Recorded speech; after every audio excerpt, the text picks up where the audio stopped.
Bem-vindo, bem-vinda. Eu sou a Andreia Magina, enfermeira da alma. Hoje vou-te falar sobre o risco que tu podes correr de manter a dor inconsciente. Então, hoje vou-te falar dos riscos ou das consequências que podem ocorrer se nós mantivermos a dor inconsciente e não trabalharmos sobre ela. Com certeza tu já te percebeste várias vezes no decorrer da tua vida e das tuas experiências que existem dores que nós temos e que muitas vezes nem temos consciência delas, ou seja, às vezes vamos, por exemplo, a um tratamento físico, ou uma massagem, ou fazer fisioterapia, ou tipo de situação que implique que toquem no nosso corpo e de repente dizemos assim, eu tenho uma dor nesse sítio, mas nem sabia que tinha essa dor, nem tinha consciência dessa dor. E isso acontece mais vezes do que tu possas imaginar. Por isso, a consciência corporal é extremamente importante, que haja aqui uma consciência do nosso corpo. O nosso corpo é um templo sagrado que devemos cuidar e devemos tocar o nosso corpo, devemos olhar para o nosso corpo à frente do espelho para observar também o que é que se está a passar com o corpo e devemos estar atentos aos sinais do corpo. Portanto, o nosso corpo também fala connosco. Quando algo não está bem, ele dá assim uns sinaizitos que às vezes nós não estamos muito atentos.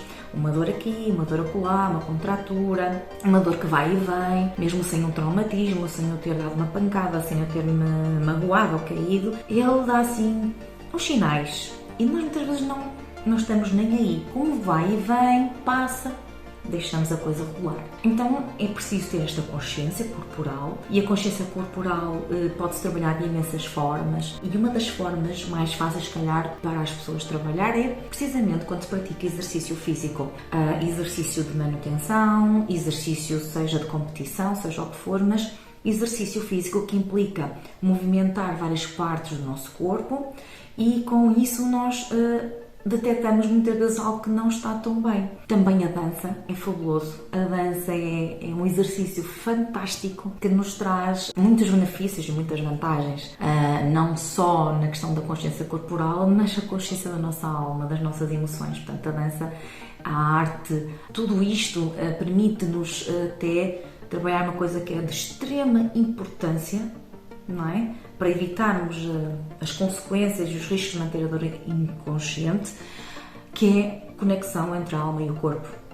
Trabalharmos isto é fundamental, trabalharmos esta conexão.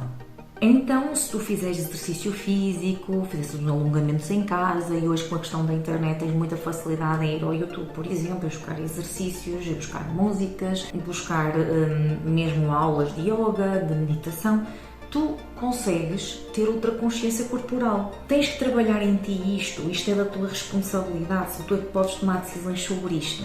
Mas experimenta durante uma semana fazer exercícios todos os dias, escutar o teu corpo e até podes escrever se sentiste alguma dor em algum sítio, algum desconforto, talvez só um desconforto, é algo que está diferente. Como é importante, por exemplo, quando estás a dançar, ou fazer alguns tipos de exercícios, olha, como o Tai Chi trabalha muito a questão do equilíbrio, por exemplo, mas a yoga, tu consegues perceber, por exemplo, se consegues ter equilíbrio ou não, se consegues manter uma perna em pé equilibrado ou não, fazer o avião, que muita gente conhece. São coisas tão simples que tu podes fazer e que te vai trazer consciência corporal.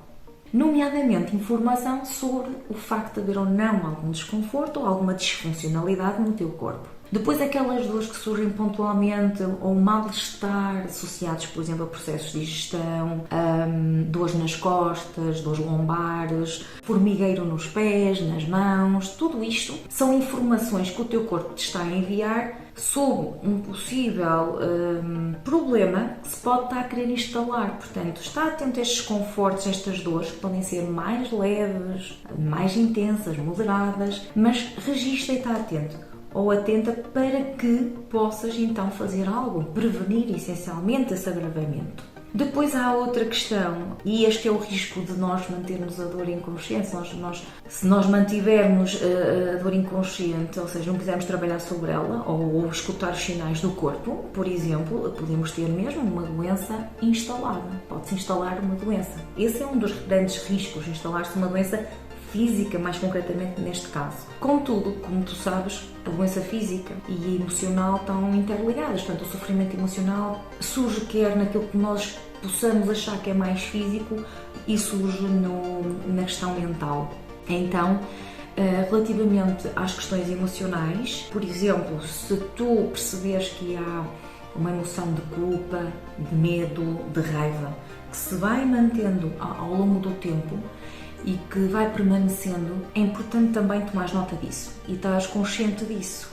Porque uma coisa é estar um dia ou dois triste porque foi um processo pelo qual estou a passar, ou passei, uma memória, uma situação que me causou esse tipo de emoção, e passa, e que depois eu consigo digerir, por assim dizer, e vai passar, ok? Eu consigo reequilibrar-me e voltar ao meu dia-a-dia normalmente. Contudo, se for uma emoção contrativa, como medo, raiva e tristeza, mas que permaneça durante muito tempo, está atento, está atenta, porque já não é propriamente sinal de equilíbrio, não é? É sinal que alguma coisa está a acontecer contigo e que tu deves estar atento ou atenta para que possas realmente evitar, por exemplo, aqui neste caso, a doença mental.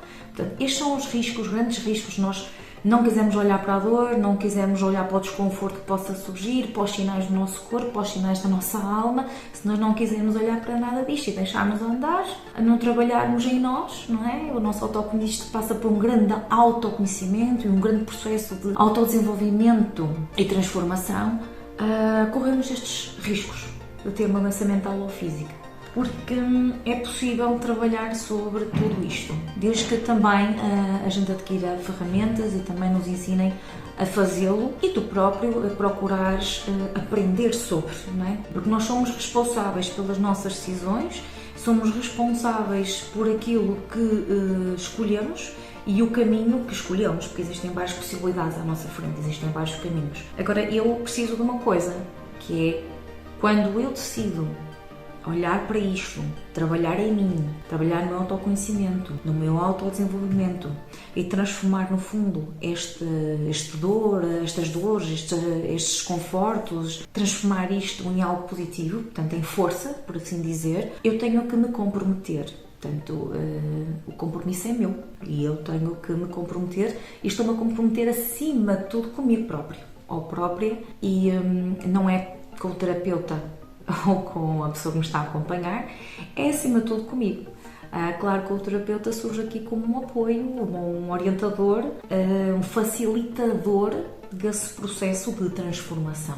É assim que eu vejo este trabalho na área emocional e é assim que eu me vejo também como terapeuta, como enfermeira de saúde mental, vejo-me como um facilitador, não como uma muleta ou um substituto, mas sim um facilitador deste processo para que a pessoa seja capacitada para cuidar das suas dores, cuidar das suas fragilidades de forma mais consciente e orientada. E é esse o meu papel e é isso que eu acho que deve ser a intervenção nesta área emocional. Não criar uma relação de dependência, mas sim uma relação de crescimento, uma relação de empoderamento, ou seja, a ideia é nós empoderarmos a pessoa, darmos ferramentas, trazer consciência e clareza, ajudar a orientar o processo para que depois ela realmente se consiga libertar e fazer o seu processo de autocura. Portanto, é a própria pessoa que vai descobrindo o seu caminho, as suas possibilidades, aquilo com que ela se identifica. Porque reparem, aquilo que pode ser uma ferramenta muito útil e capaz para algumas pessoas, para outras pode não ser. A pessoa não se identifica, portanto, acima de tudo, a pessoa à qual nós facilitamos o processo deve se identificar com as ferramentas e estratégias que nós vamos apresentando e acaba por se criar, no fundo, um plano personalizado, porque as pessoas estão em níveis de desenvolvimento diferentes e, portanto, não há receitas, não há protocolos para isto. Por isso é que este trabalho individual, personalizado, é tão importante para que a pessoa sinta que o facilitador que está do lado de lá é um companheiro de viagem, não é? É uma equipa, não é alguém que vai trazer os milagres e a cura não sei de quê. Portanto, são uma equipa que trabalham em conjunto para um processo de transformação e libertação. E com isto trazerem harmonia e equilíbrio no resultado final, não é? É isso que se pretende, mais equilíbrio, mais empoderamento, mais capacitação. Agora, sem dúvida que é extremamente importante trabalharmos esta questão da dor no sentido de trazer clareza e consciência, está bem? Só passando por este processo de consciencialização da dor é que conseguimos dar os próximos passos, é como que houvesse etapas. Daí que o método que eu criei, que é um método que eu utilizei comigo, tem várias etapas e várias fases, em que a primeira é essencialmente esta área da consciencialização. Porque sem tomarmos consciência, assumirmos e queremos ver e olhar e aceitarmos, é que só com esta parte é que nós conseguimos dar o próximo passo. Isto como eu costumo dizer, e estas palavras não são minhas, a libertação da dor emocional não é uma corrida, ok? É um processo em que uns vão mais rápido, outros vão mais devagar. Temos que respeitar o ritmo de cada um. E tudo acontece no tempo certo.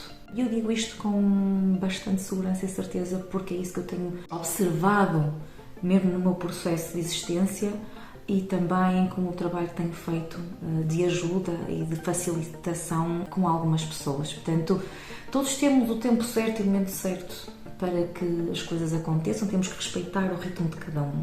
E muitas vezes as pessoas nem sequer estão preparadas para iniciar o processo, ok? Ainda estão com muito medo, estão apavoradas, porque se está a começar a mexer nas feridas, nas dores, elas não querem, então fogem. Temos que lhes dar tempo para elas prepararem.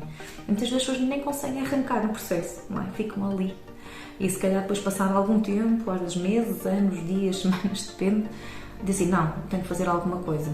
Por incrível que pareça, parece que as pessoas muitas vezes têm que chegar a uma situação extrema de dor, de algo bastante, quase às vezes traumatizante, ou algo com muito impacto para as pessoas tomarem a decisão.